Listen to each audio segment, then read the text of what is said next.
Corona के खौफ से भारत में फिर लागू हो सकते हैं नियम और 6 मुख्य चीज़ें हैं जिनको आपको ध्यान में रखना होगा। ऐसे में भारत के अंदर संक्रमण के बढ़ने का खतरा बढ़ गया है। दुनिया भर में हो रहे मामलों को देखते हुए केंद्र सरकार हरकत में आ गई है और पीएम ने आज बहुत ही जल्दी बहुत बड़ी बैठक बुलाई है जिसमें ये निर्णय लिया जाएगा कि आगे क्या किया जाए। कोरोना की नई लहर एक बार फिर दुनिया में सहम उठी है। चीन, जापान, ब्राज़ील, अमेरिका सहित कई देशों में संक्रमण तेजी से पांव पसारने लगा है। अकेले चीन में अगले 3 महीने के अंदर 80 करोड़ से ज़्यादा लोगों के संक्रमण की चपेट में आने की आशंका है, जबकि 10 लाख से ज़्यादा मौत की आशंका भी जताई गई है।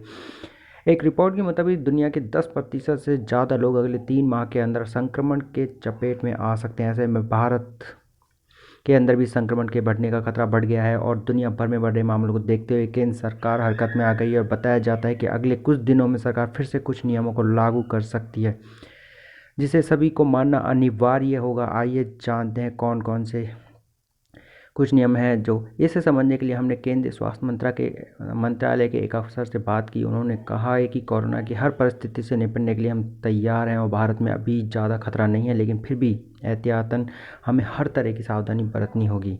कुछ बिंदु हैं जो आपको ये ध्यान में रखने होंगे। सार्वजनिक स्थानों पर मास्क को फिर से किया जा सकता है अनिवार्य। कोरोना के बढ़ते मामलों को देखते हुए सार्वजनिक स्थानों पर फिर से मास्क पहनना अनिवार्य किया जा सकता है, खासतौर पर उन लोगों के लिए जिनमें कोरोना के लक्षण हैं, मसलन खांसी, जुकाम या किसी तरह के वायरल होने पर लोगों को मास्क पहनना अनिवार्य होगा।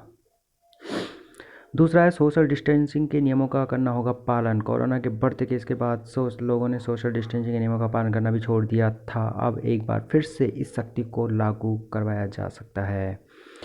Airport, railway station, bus stand पर रैंडम टेस्टिंग होगी। दिल्ली, मुंबई समेत कई बड़े एयरपोर्टों पर भी कोरोना टेस्टिंग की प्रक्रिया शुरू हो चुकी है। खासतौर पर उन लोगों की जांच पर फोकस किया जा रहा है जो कोरोना प्रभावित देश से लौट रहे हैं। ऐसे लोगों की जांच होगी। अगर उनमें संक्रमण मिलता है जो जीनोम सीक्वेंसिंग करके कोविड के अन्य प्रोटोकॉल का पालन किया जाएगा। इस तरह रेलवे स्टेशन, बस स्टैंड पर भी रैंडम टेस्टिंग शुरू करने की तैयारी है।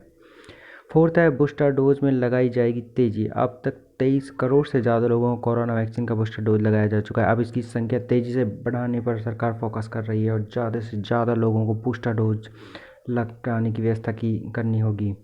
फिफ्थ है जीनोम सी वैक्सीन शुरू हुई। देश के कई लैब जीनोम वैक्सीन की प्रक्रिया शुरू कर दी गई है और यहाँ कोरोना मरीजों के सैंपल लाकर चेक किया जा सकता है कि यही संक्रमण है या फिर पुराना है या फिर न्यू वेरिएंट जो BF7 आ रहा है वो है, जिससे राहत के बचाव के कदम उठाए जा सकते हैं।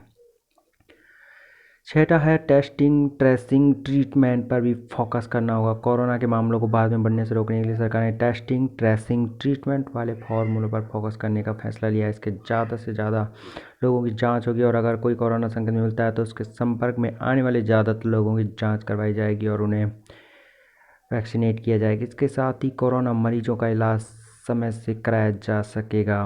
भारत में अभी कोरोना की स्थिति ये है कि रोज़ ज़्यादा मरीजों के मिलने की सूचना में भारत 51 नंबर पर है। मंगलवार को यहाँ 3 नए संक्रमित पाए गए हैं, जबकि कोई मौत नहीं हुई है। अब तक भारत में 4.46 करोड़ लोग संक्रमण की चपेट में आ चुके हैं।